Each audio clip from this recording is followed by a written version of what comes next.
Коллеги, мы рады приветствовать вас впервые в этом учебном году на таком расширенном вебинаре, который называется «Функциональная грамотность. Формируем на уроках естественно-научных дисциплин и ОБЖ». Сегодня у нас очень расширенный такой состав. Присутствует завкафедрой социально-гуманитарного образования Наталья Николаевна Исаева, я, Новикова Ирина Дмитриевна, Наталья Владиславовна Чернова, учитель биологии школы номер 3 поселка Жешурт, Косолапова Лариса Васильевна, учитель географии Вильгарской школы номер 2, и подойдет скоро Попова Светлана Александровна, учитель химии школы номер 38 города Сыктывкара. Мы сегодня с вами довольно-таки оперативно рассмотрим следующие вопросы. Наш вебинар является установочным, и будут еще дальше организованы различные мероприятия для того, чтобы расширять далее профессиональные компетенции учителей естественно-научного цикла. Наталья Николаевна расскажет нам об особенностях формирования функциональной грамотности, а затем мы уже в контексте своих предметов рассмотрим, дадим характеристику различных видов заданий. Пожалуйста, Наталья Николаевна, вам слово. Добрый день, уважаемые коллеги. Действительно, у нас с вами все больше и больше внимания мы уделяем функциональной грамотности. Я не буду, позволю себе сегодня не останавливаться на каких-то, собственно, фундаментальных вещах, потому что все мы прекрасно с вами знаем, что такое функциональная грамотность. Поэтому, коллеги, я позволю себе действительно лишь сказать о том, что происходит изменение, колоссальное изменение запроса на качество общего образования. И то, о чем мы говорим уже на всех уровнях, это, собственно, мы говорим о том, что происходит изменение запроса на контрольно-измерительные материалы. Эти контрольно-измерительные материалы должны быть выстроены в соответствии с требованиями федеральных государственных образовательных стандартов, где мы говорим об овладении системой учебных действий с изучаемым материалом. Мы говорим в данном случае о личностных предметах, метапредметных результатах. Мы говорим про навыки 21 века с вами, говорим уже фактически с 2019 года, поэтому я повторю, что я позволю себе не останавливаться на этом. И фактически мы, резюмируя, говорим о том, что мы говорим с вами о том, что функциональная грамотность – это не новое для нас какое-то знание или не новый вид грамотности. Фактически функциональная грамотность – это возможность или способность использовать знания, умения, способы действия при решении широкого круга задач, причем как бытового плана, так и пригодившихся фактически в жизни любого человека. Следующий слайд. Спасибо. При этом фактически проблемы формирования функциональной грамотности, которые у нас с вами были выявлены еще по результатам международного исследования ПИЗа 2018 года, это те самые 6 уровней функциональной грамотности. Посмотрите, пока я буду их характеризовать, фактически мы с вами отмечаем, что обучающиеся Российской Федерации у нас находятся максимально это на 4-м уровне. Второй уровень, первый уровень мы вообще не рассматриваем, потому что понятно, что это самый низкий уровень. Второй уровень, он у нас для обучающихся пороговый, при достижении которого учащиеся начинают демонстрировать применение знаний и умений в простейших неучебных ситуациях. 5-й, 6-й уровень – это, собственно, готовность и способность обучающихся самостоятельно мыслить и обучающиеся способны функционировать в сложных ситуациях, принимать решения. А наши с вами обучающиеся в основном в своем большинстве, далее мы увидим на слайдах, демонстрируют способность использовать имеющиеся знания, умения для получения новой информации. То есть этому мы, коллеги, с вами научили обучать наших с вами детей, но, к сожалению, знания-то получить они умеют, а что с ними дальше делать и каким образом их применять, они не знают. Можно мышку, пожалуйста, коллеги? Спасибо. Фактически в данном случае на что направлены, собственно, функциональная грамотность и те исследования, международные исследования, национальный инструментарий по методологии ПИЗа. Фактически мы говорим про внедрение новых учебно-методических материалов, мы говорим про изменение учебного процесса, про внедрение формирующего и диагностического оценивания. Коллеги, про формирующее оценивание мы с вами говорим, дай бог памяти, с 2017-2018 года. Но, к сожалению, если мы с вами все еще говорим о том, что его необходимо внедрить, то есть мы констатируем, что у нас его нет. Наверное, не стоит столь категорично с моей стороны заявлять об этом, потому что действительно мы проводим семинары обучающие, где приглашаем коллег, которые делятся опытом, проводят мастер-классы по формирующему диагностическому оцениванию. Но, к сожалению, коллеги, таких педагогов крайне мало. И на уровне Российской Федерации также это отмечено. Ну и, конечно же, постепенно происходит создание тренажеров, все вы это прекрасно знаете, по формированию функциональной грамотности, по индивидуальной траектории. И в данном случае мы понимаем, что формирование функциональной грамотности, эти тренажеры, ныне действующие, очень хочется верить, что по ту сторону экрана вы сейчас, коллеги, сидите и говорите: да, я знаю, что это, я их использую. И сегодня, насколько я понимаю, коллеги будут как раз рассказывать, как формировать такие задания и что, как можно их, в общем-то, использовать. В этой связи я напоминаю, что функциональная грамотность у нас в функциональную грамотность входит 6 блоков. Это математическая, читательская, естественно, научная, финансовая. Непонятное для нас с вами креативное мышление, глобальные компетенции, но тем не менее Министерство просвещения Российской Федерации перед всеми нами поставили задачу по формированию именно вот этих вот видов грамотности и по, собственно, созданию модели функционирования системы по сопровождению наших обучающихся, но в том числе и педагогов.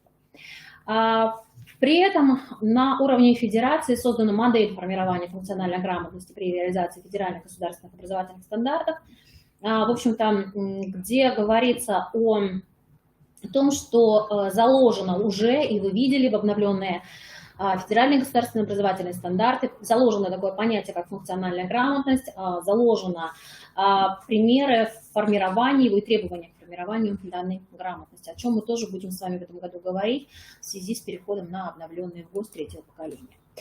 Коллеги, сейчас я позволю себе очень кратенько, наверное, для того, чтобы показать значимость вот этих заданий, остановиться на результатах региональной оценки по модели ПИЗа. В этой связи скажу, что в 2020 году проходило такое исследование. В исследовании приняло участие 75 образовательных организаций Республики Коми. И в целом результаты, на слайде представлены факторы, связанные с образовательными результатами. Фактически по 10 блокам оценивалось. Все результаты доступны, они размещены на сайте Института развития образования в разделе «Качество образования». Вы можете ознакомиться. Там приведены образовательные организации и те или иные результаты образовательных организаций, принимавших участие. В целом можем сказать, что те данные, которые мы получили, они фактически соответствуют общероссийским данным, ну, с небольшой погрешностью. Но вы видите, что в целом среди участников 18% не достигли порогового уровня по читательской грамотности. Коллеги, я буду останавливаться именно на естественно-научной, потому что вас она интересует, хотя мы прекрасно понимаем, что все виды грамотности формируются фактически через все предметы школьной команды и таковой. Коллеги, самые низкие показатели – это естественно-научная грамотность. Фактически это 22% обучающихся не достигли порогового уровня по естественно-научной грамотности.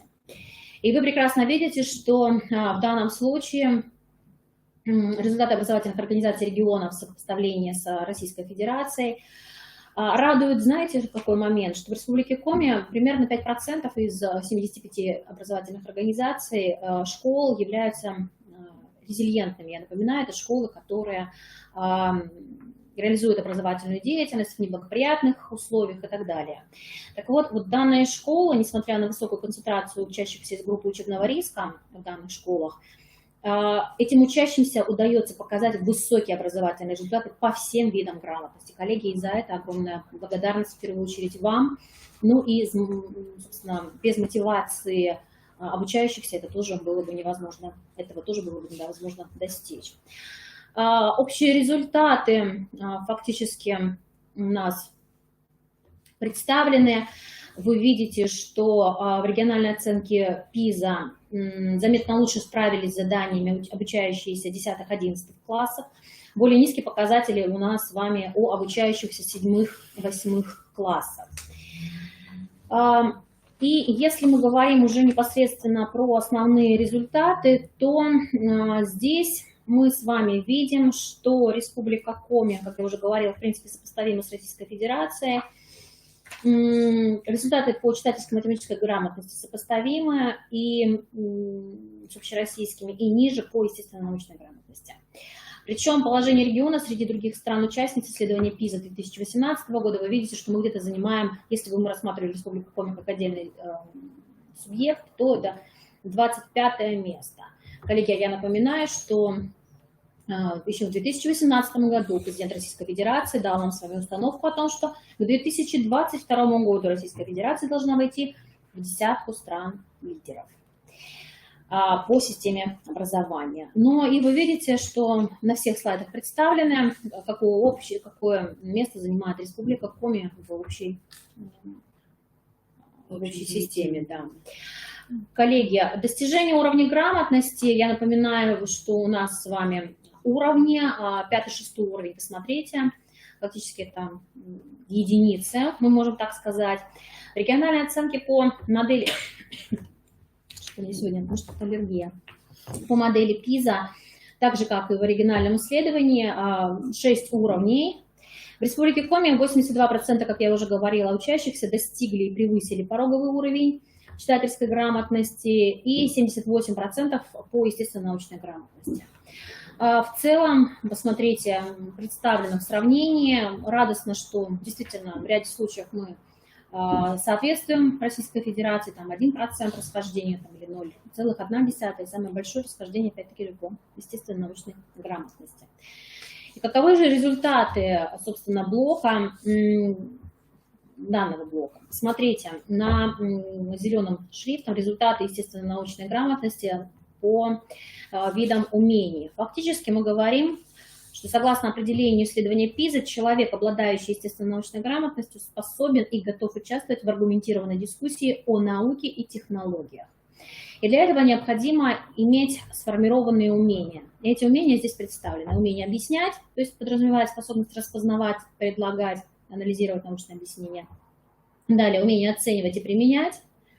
Умение описывать, планировать, либо как-то критически подходить к научному исследованию. И последнее умение – это умение интерпретировать. И как вы видите, все три умения у нас ниже, чем в Российской Федерации, потому что черта, вот, собственно, проходит черта по России, и мы с вами.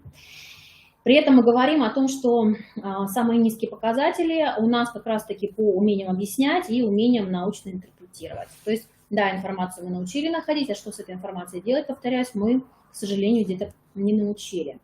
И в этой связи, коллеги, хочется в завершении еще раз обратить внимание, что сегодня, да, звучало неоднократно из моих уст о том, что естественно-научная грамотность сформирована достаточно на более низком уровне, чем другие два вида грамотности. При этом, коллеги, в данном случае, что называется, камень не ваш огород ни в коем случае, потому что естественно-научную грамотность мы формируем через все предметы.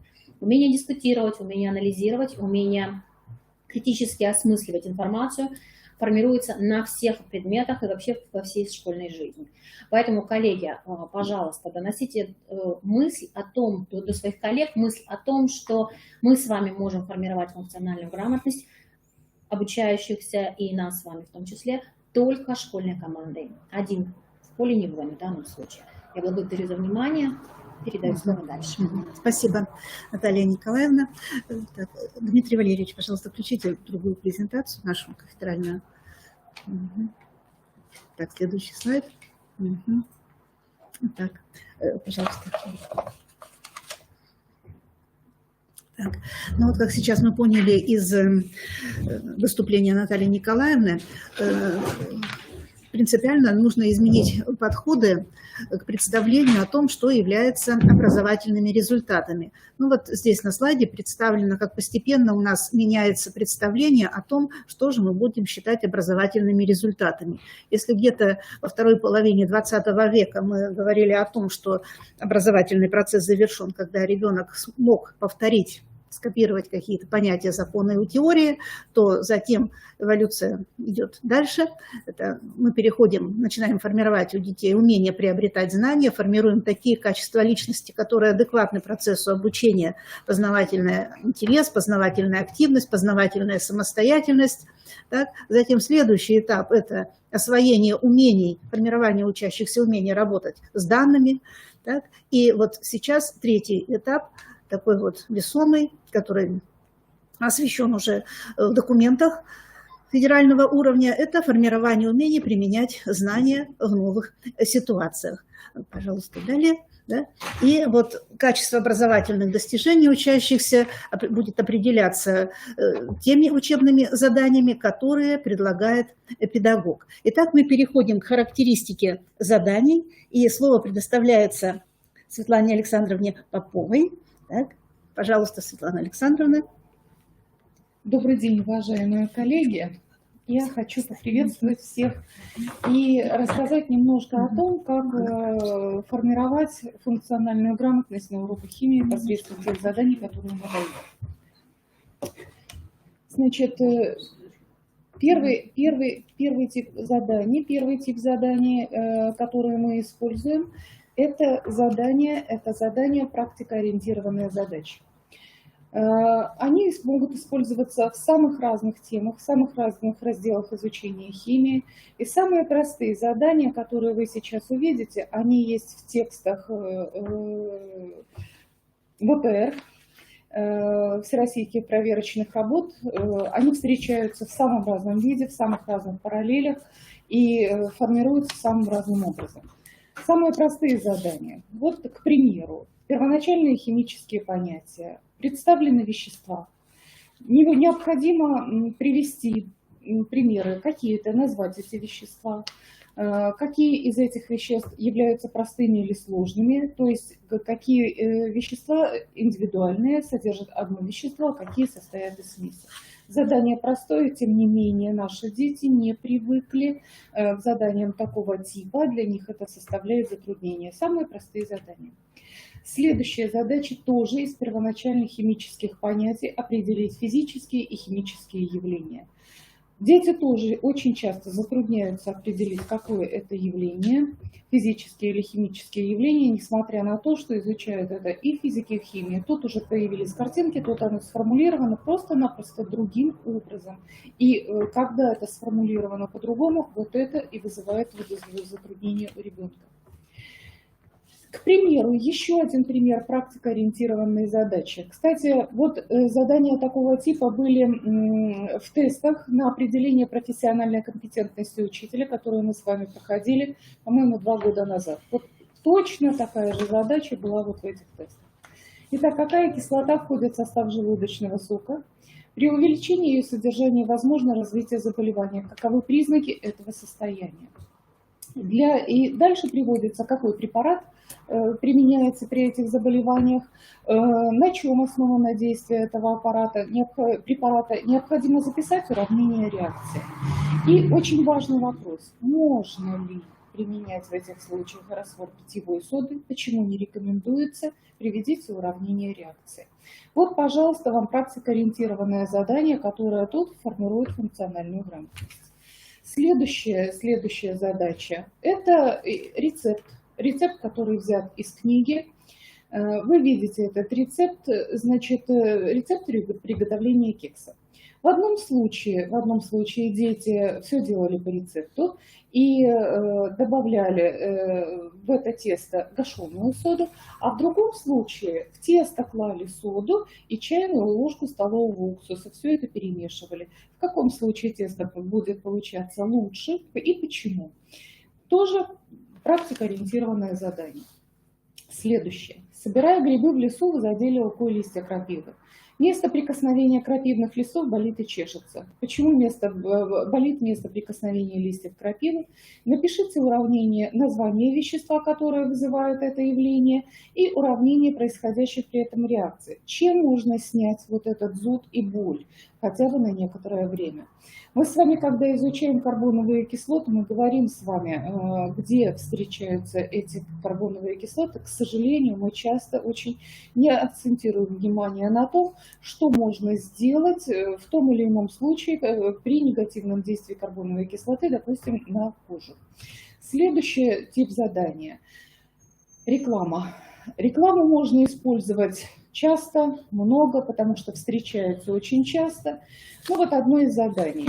На прилавках магазинов мы видим большой ассортимент сливочного масла. И этот продукт в настоящее время часто служит объектом фальсификации. Обнаружить подделку и доказать ее можно с помощью дорогостоящих анализов. Но есть и такие способы, с помощью которых можно доказать факт фальсификации даже в домашних условиях. Итак, можно предложить детям решить эту задачу, вот какие способы можно использовать для того, чтобы доказать, хорошее это сливочное масло или его все-таки нежелательно покупать. Очень часто встречается бутербродное масло, очень часто другие названия встречаются. И вот в таких случаях очень полезно использовать задания такого вида. Жвачки. С экрана телевизора говорят такие вещи про жвачку, что мало соответствует действительности, либо группа ВКонтакте, особенно которые посвящены нашему с вами здоровью, там очень много говорится об уровне pH, который соответствует равен 22, 27, к примеру. Мы с вами понимаем, что такого вообще в природе существовать не может. Тем не менее, вот это из одного в другой источник переписывают и об этом говорят на полном серьезе. Поэтому вот эти задания можно использовать в данном случае для того, чтобы дети ее решали и формировали, в этом случае формировалась, естественно, научная грамотность. Следующий тип заданий, который можно использовать, это задачи с межпредметным содержанием. Наверное, я не погрешу против истины, если скажу, что в последнее время мы с вами стали забывать задачи такого типа. Мы как-то варимся с вами в своем котле, физики отдельно, мы с вами отдельно, биологи отдельно. А вот здесь у нас с вами такой предмет, при изучении которого можно использовать самые разные задачи. Во-первых, это задачи с экологическим содержанием. Очень благодатная тема, где можно формировать, естественно, научную грамотность. Математики нам скажут только спасибо, если мы будем больше использовать расчетных задач, но расчетных задач не просто вот по теме, там, где голая теория, а задачи с практическим содержанием. Также математики скажут огромное спасибо, если мы с вами будем решать расчеты, задачи с расчетами на массовую долю растворенного вещества. У них эти задания в текстах ЕГЭ, в базовом и в профильном уровне. Далее, задачи с физическим содержанием. У физиков их много, и газовые законы, электролиты, строение атомов. Вот таких заданий тоже у них много. Биология и медицина, вы уже такие типы заданий видели, география тоже можно использовать, и литература. А в литературе химия настолько часто встречается, и эти задания настолько интересны, одно из них вы увидите дальше, вы его очень хорошо знаете. Вот, поэтому вот такие вещи, конечно, очень полезно использовать на урок. Итак, первое – это массовая доля растворенного вещества.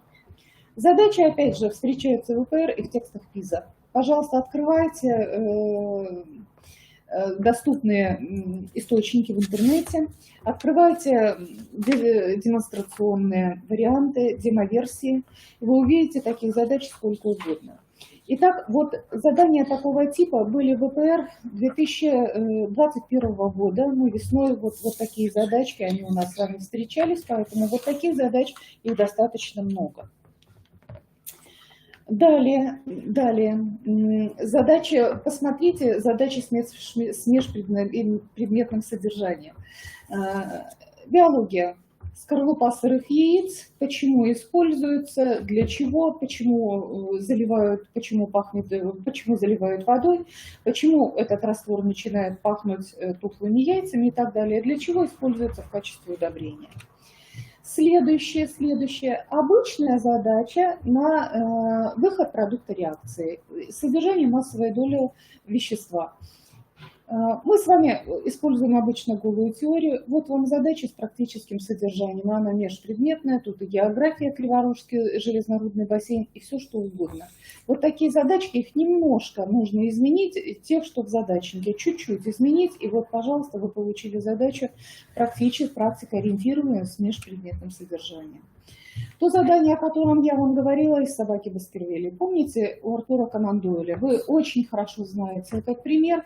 И знаете, что на тот момент, когда Артур Конан Дойль писал свое произведение, он знал, что был открыт фосфор, но он еще не знал, какими свойствами обладает это вещество.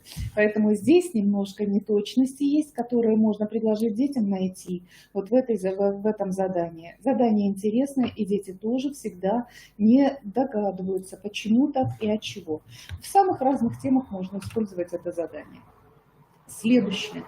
Вот это вопросы по тексту «Собаки Баскервилей». И я вас благодарю за внимание. Очень хочется, коллеги, чтобы мы с вами, вот еще, да, я скажу пару слов, очень хочется, чтобы мы с вами не были в хвосте. Потому что предмет у нас с вами очень хороший, предмет у нас с вами очень интересный. И как показывает практика, если использовать такие задания на уроках, то дети с легкостью преодолевают вот такие задания, с легкостью решают такие задания уже на самих ВПР и в текстах, где требуется применить это тесты ПИЗа. Спасибо за внимание. Слово предоставляется Ларисе Михайловне Косолаповой. Да, с нами другая презентация. Да, сейчас на другую презентацию. Всем добрый день. Еще раз. Формирование функциональной грамотности на уроках географии. Несмотря на то, что географические знания и умения входят составной частью в естественно-научную область, формирование функциональной грамотности по географии подразумевает также высокие результаты как по читательской и математической грамотности. В структуре функциональной грамотности входят следующие виды деятельности учащихся. Вы их видите на слайде. Да? Ну, на следующих вебинарах мы более подробно остановимся на этих видах деятельности. Сегодня очень коротко. Да? Значит, каковы же методы формирования функциональной грамотности на уроках географии? При формировании функциональной грамотности своих учеников, конечно же, учителю нужно подобрать нетипичные задания прежде всего, в которых предлагается рассмотреть некоторые проблемы из реальной жизни.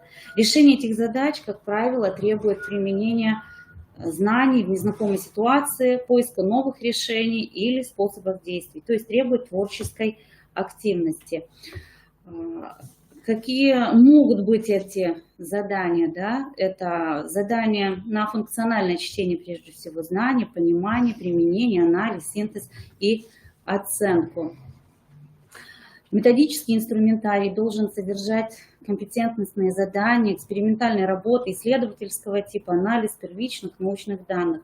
Ну, вот такие задания. Вот, например, на объяснение явлений и фактов могут начинаться с таких вопросов. Что будет, если? Попробуй объяснить. Задание на применение методов познания, как узнать. Да? Задание на формирование умения делать выводы на основе данных. Так может звучать. Сделайте выводы. Ну вот вы видите на слайде пример заданий формирования функциональной грамотности и оценки. Значит, получается, что читательские умения, да, не только найти и извлечь информацию, да, а интерпретировать, интегрировать, осмыслить и оценить содержание текста являются приоритетными. Ну, вот здесь представлен такой пример заданий, очень коротко. Да. Например, нужно определить, какая это планета. Задание 13. Действие фантастического романа, написанного почти 100 лет назад, происходит на одной из действительно существующих планет Солнечной системы. Эта планета находится ближе к Солнцу, чем Земля, а по размерам она лишь немного меньше, чем наша планета. На какой планете Солнечной системы происходит действие романа? Ну, в данном случае нужно выбрать ответ. Продолжением задания, да, является то, что по сюжету романа на этой планете живут существа, похожие на людей, и растут зеленые растения. Современные реальные данные о составе атмосферы этой планеты показаны на диаграмме. Как вы видите, здесь проверяется умение прочитать статистические данные, умение читать информацию, представленную в другом формате. И само задание: могут ли человекоподобные существа и зеленые растения существовать на такой планете? Запишите ниже в рамке «могут» или «не могут» и объясните свое решение, используя данные на диаграмме. Как правило, учащиеся затрудняются, да, могут ответить или нет, не могут, а уже прояснить это вызывает у них большие затруднения. Когда к этой планете был отправлен один из первых космических аппаратов, то предполагалось, что атмосферное давление на поверхности планеты может достигать 10 атмосфер. А это в 10 раз больше, чем атмосферное давление на поверхности Земли. Но аппарат был создан с запасом прочности и мог выдержать давление ниже 20 атмосфер. Однако во время спуска он был раздавлен на высоте 28 километров от поверхности планеты.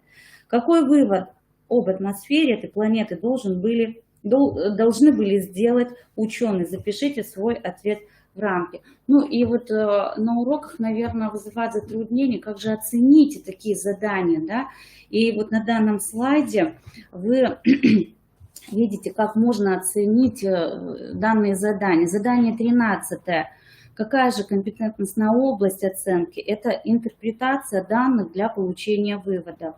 А объектом оценки является умение анализировать, интерпретировать данные и делать соответствующие выводы.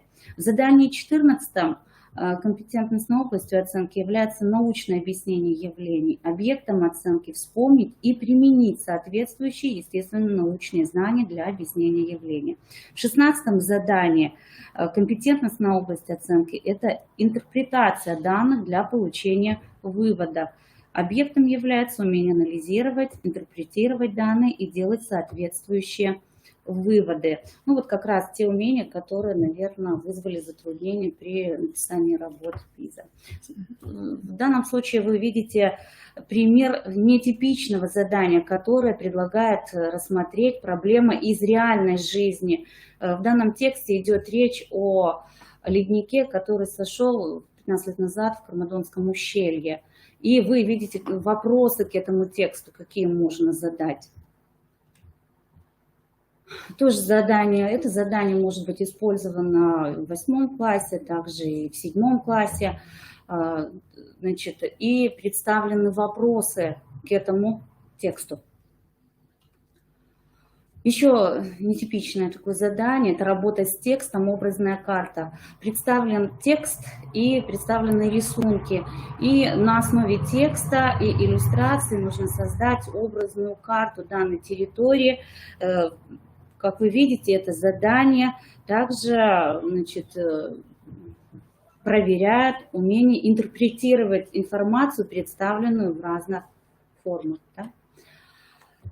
Как мы уже говорили, формирование функциональной грамотности по географии подразумевает результаты и по математической грамотности. Что это такое? Это способность формулировать, применять, интерпретировать математику в разнообразных контекстах. И на слайде вы видите этапы формирования математической грамотности на уроках географии. Ну, какие задания содержит математическую грамотность, да, направлена на развитие математической грамотности. Вот перед вами задание ВПР, 6 класс, где нужно по климатограмме ответить на вопросы, какой месяц был самым холодным в году, какая годовая амплитуда температур. Данное задание хорошо выполняется учащимися, но не в полном объеме. Если на первый вопрос они, как правило, отвечают, то второй вопрос уже вызывает большие затруднения, так как если по графику они получили положительную температуру и отрицательную самого холодного месяца, то при вычислениях они уже теряют знак. Еще один пример задания. Подпишите на политической карте мира название страны с самой большой численностью населения. В данном случае проверяется умение читать статистические данные. Причем статистические данные здесь даны в избытке. Нужно выбрать правильные показатели и выбрать нужную страну и нанести на контурную карту. На данном слайде вы видите задания, они вам знакомы, они включены в ЕГЭ. Это вычисление времени поясного, определение миграционного прироста и расположение стран в порядке возрастания показателя ресурсообеспеченности. Вот все эти задания выполняются правильно при владении как раз математическими умениями. Ну и непосредственно естественно-научная грамотность, что она из себя представляет? Это способность использовать естественно-научные знания, выявлять проблемы, делать обоснованные выводы, необходимые для понимания окружающего мира. Ну и какие же компетентности, над какими компетентностями мы должны с вами работать, да? Учить учащихся научно объяснять явления, оценивать и планировать научные исследования, интерпретировать данные и доказательства. Ну вот здесь вы видите один из примеров, 8 класс по теме природные зоны России. Выбрать правильные суждения, которые характеризуют природную зону степей. Еще один пример задания. Тема воздушной массы, атмосферные фронты, география 8 класс. Дать определение понятий и прочитать текст и заполнить таблицу. Такие задания коллеги часто используют. Еще один пример задания на формирование последнего понимания изучаемого материала. Это задание ОГЭ, посмотреть фрагмент синоптической карты России и ответить на вопросы. Как правило, с таким заданием учащиеся справляются успешно как на ВПР, так и на ОГЭ. Ну вот, наверное, все, да. Спасибо, Лариса Михайловна. Так, мы раскрыли разнообразие заданий по географии, которые ориентированы на функциональную грамотность. А сейчас слово передается Наталье Владиславовне Черновой, старшему методисту кафедры естественно-научного образования, учителю биологии школы номер 3 поселка Жеш. Пожалуйста, Наталья Добрый Владиславовна. вечер, уважаемые коллеги. Собственно говоря, я сейчас подпишусь под каждым словом, прозвучавшим в устах моих коллег других предметных областей, потому что все, о чем они говорили, применимо и к нашей области биологии. Поэтому я покажу вам лишь ряд заданий, которые, в принципе, можно не только где-то найти, но и, собственно говоря, можно самим даже придумать. Взять их из обычной реальной жизни. Ну вот одно из таких заданий. В пазухах листьев высокой пальмы скопилась дождевая вода. Через некоторое время в ней обнаружены те же инфузории, что и в расположенном рядом озере. Каким образом инфузории забрались на пальму? Понятно, что мы в курсе биологии на уровне 7 класса особо не говорим о круговороте воды, но они его знают, поскольку есть еще курс географии. И поэтому, в принципе, вот такое задание, оно решаемо, если дети смогут соотнести знания, полученные на географии, с теми знаниями, которые требуются на биологии. То есть знание круговорота воды, знание того, что инфузории могут покрываться цистой, и вот в таком виде они могут с водой циркулировать. Ну и во время дождей, естественно, оказаться в пазухах листьев. Следующее задание, которое, в общем-то, также формирует функциональную грамотность, предлагается выбрать, какой из экспериментов следует провести, чтобы выяснить, что растения выделяют углекислый газ. Ну и вот здесь, конечно, проверяется, насколько внимательно и насколько грамотно дети умеют рассматривать те предлагаемые приборы и что в них происходит, то есть закрыта пробка, открыта пробка. То есть вот это еще и проверка, насколько внимательно читается само задание. Потому что первое, что они делают, они пытаются первую попавшуюся колбу взять, вот она уже подходит. Но когда начинают рассматривать все остальное, понимает, что, оказывается, здесь только один вариант эксперимента позволит нам выяснить, что действительно углекислый газ выделяется. Следующее задание. В основном функциональной грамотности по биологии мы еще должны предлагать задания на то, чтобы они сами ставили эксперименты, они выбирали предлагаемые эксперименты. Поэтому вот им предлагается задание, например, предложить эксперимент, на основе которого можно сделать вывод, что корням растений для нормального развития необходим воздух. То есть они должны понимать, что как-то надо перекрыть этот воздух.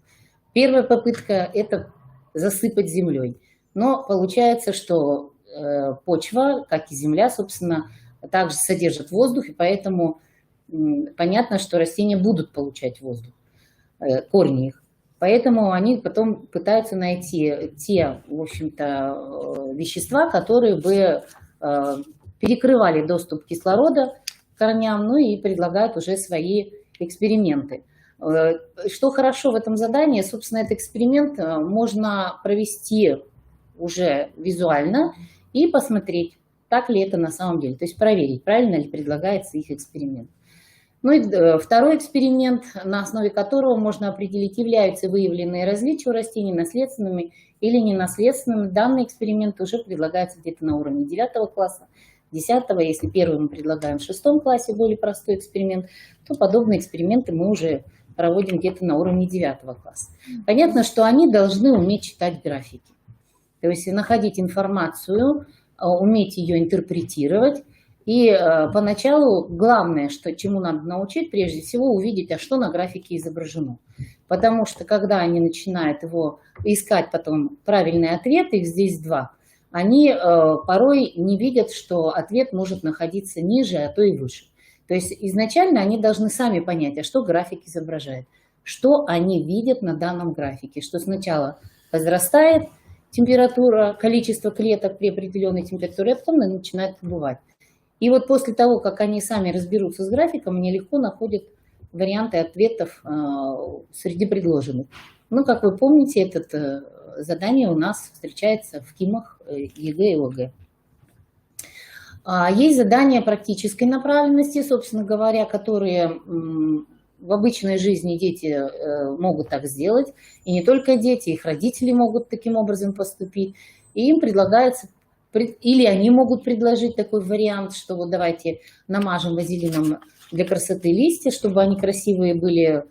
Что будет, если это сделать? И здесь уже, конечно, знания биологии очень важны, что не будет работать устичный аппарат, соответственно, растение в конечном итоге погибнет. Можно дать возможность детям пофантазировать, то есть написать маленькие сочинения, эссе, где они могут высказывать разные гипотезы, причем порой то, что они говорят, вот что произойдет, если все бактерии на Земле исчезнут или исчезнут все живые организмы, кроме растений, бывают очень интересные мнения, и это дает возможность им потом подискутировать на эту тему, что тоже очень важно для развития не только функциональной грамотности, но и коммуникативных особенностей ребенка. Или, например, задание вот такого плана. Известно, что, причем это задание я взяла из работы своих ребят, которые, в общем-то, обнаружили, что в классе 64% как девушек, так и юношей в равных количествах страдают дальтонизмом. То есть они обнаружили признаки, когда они не различают красный цвет и не различают синий цвет. Хотя известно, что наследственно только 2,8% мужчин и меньше процента женщин страдают заболеванием. Вот сразу же, да, появляется удивление, а с чем это может быть связано. И это заставляет детей пытаться найти информацию, что же может служить причиной приобретаемой уже протонопии или дейтеронопии. Как выяснилось, это был, конечно, шок для детей, что очень сильно влияет то, что они постоянно смотрят в экран. Голубое свечение экрана телефонов, оказывается, может вызывать дальтонизм. Или, например, задание вот такого плана. То есть предположите, что это за заболевание, каковы симптомы данного заболевания. На ваш взгляд, это геномные мутации, собственно говоря, вот, на которых они могут сначала высказать гипотезы, а потом, получив информацию, проверить, правильно ли они высказывали данную гипотезу, все ли сошлось. Ну и, собственно говоря, на этом я могу завершить свое выступление. Единственное, хочу сказать, что будет у нас вебинар, и где мы разберем гораздо больше вариант заданий, чем вот я сейчас показала. Это только лишь маленькая часть заданий. Спасибо за внимание. Спасибо, Наталья Владиславовна. Учебный предмет ОБЖ вообще уникальный предмет, потому что он построен, разработан на основе принципа межпредметных связей, и, кроме того, он имеет очень большую функциональную значимость, наиболее тесно связан с нашей практической жизнью.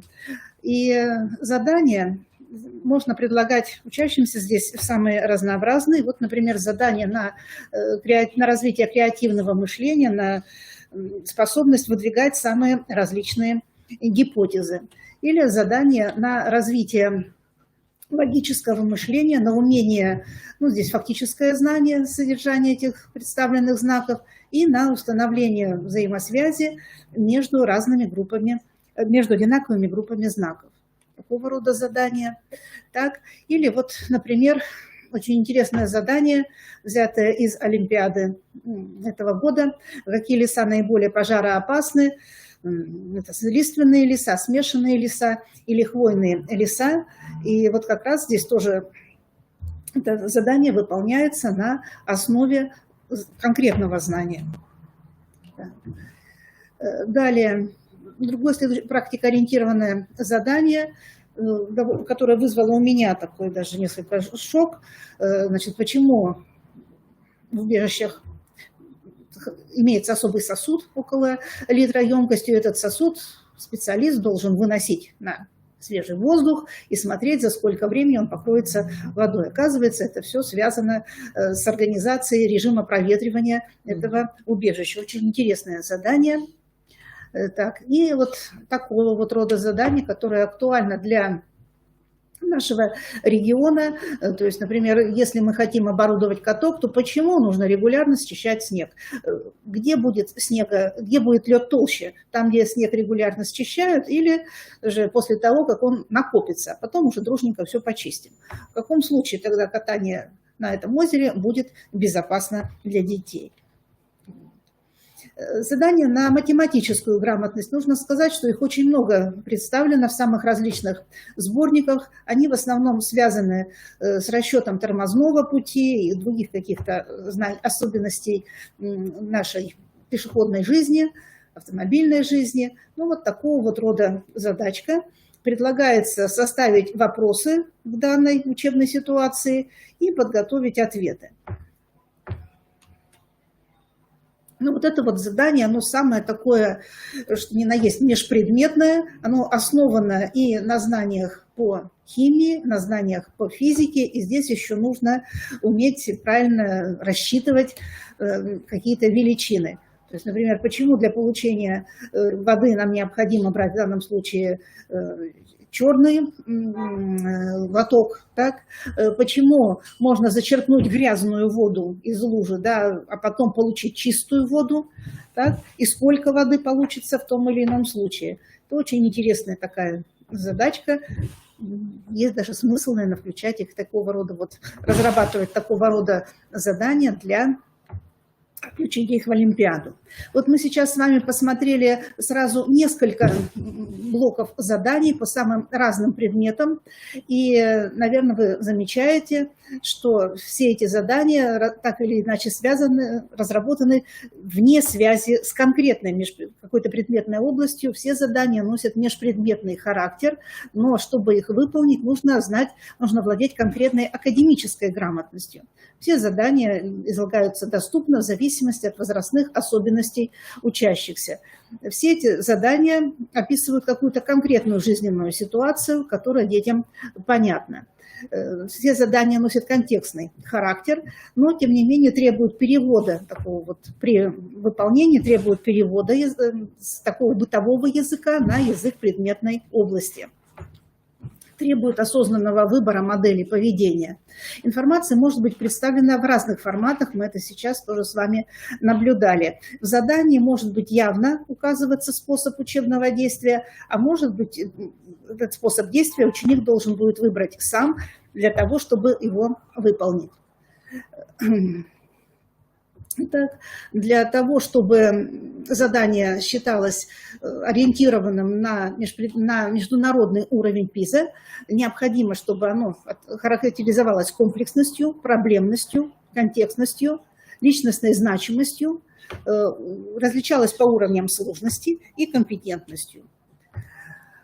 Так, про виды деятельности учащихся, которые могут выполнять дети, нам уже сказала Лариса Михайловна, и в презентации мы можем еще раз посмотреть. Формирование функциональной грамотности связано и происходит не только в урочной деятельности. Лично мое мнение, что больше всего условий для формирования функциональной грамотности именно кроется в организации внеурочной деятельности. Ну, а администрация, конечно, будет контролировать, как мы все это будем выполнять.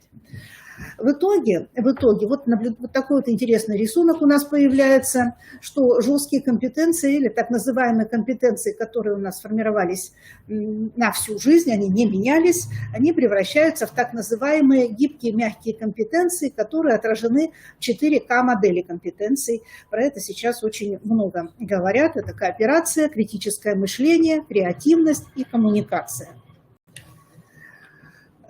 Светлана Александровна предлагает литературу, любезно предлагает литературу для формирования функциональной грамотности при обучении химии. Здесь и печатная продукция, и сайты интернет-ресурсов.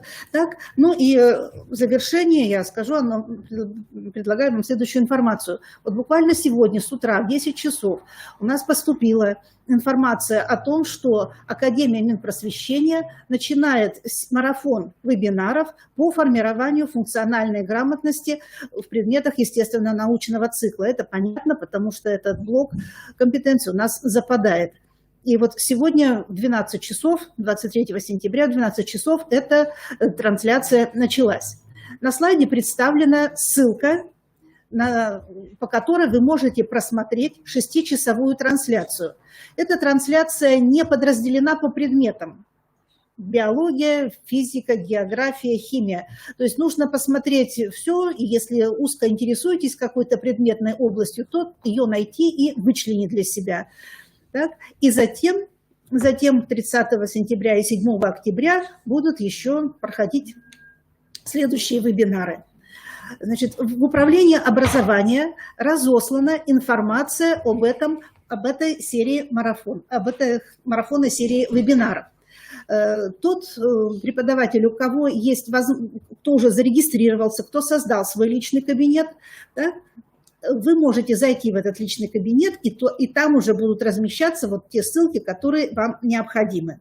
А тот, кто не зарегистрировался в личном кабинете, ну вот, по крайней мере, сегодня можете вы в свободное от работы время ознакомиться с данным вебинаром. Впереди у нас с вами еще очень много работы. У нас будут и курсы повышения квалификации на тему формирования функциональной грамотности и другие мероприятия, как очного, так и заочного характера. Молодежь мы приглашаем, молодых специалистов приглашаем на хакатон, который будет проходить в октябре 2021 года. Следите за информацией. Извините, если иногда вот информация так вот поздно доходит, как вот сейчас это произошло. Ну что ж, бывает, не всегда на кнопку вовремя нажмем. Так, всего вам хорошего. Да? Желаем успехов. До свидания. Будьте здоровы.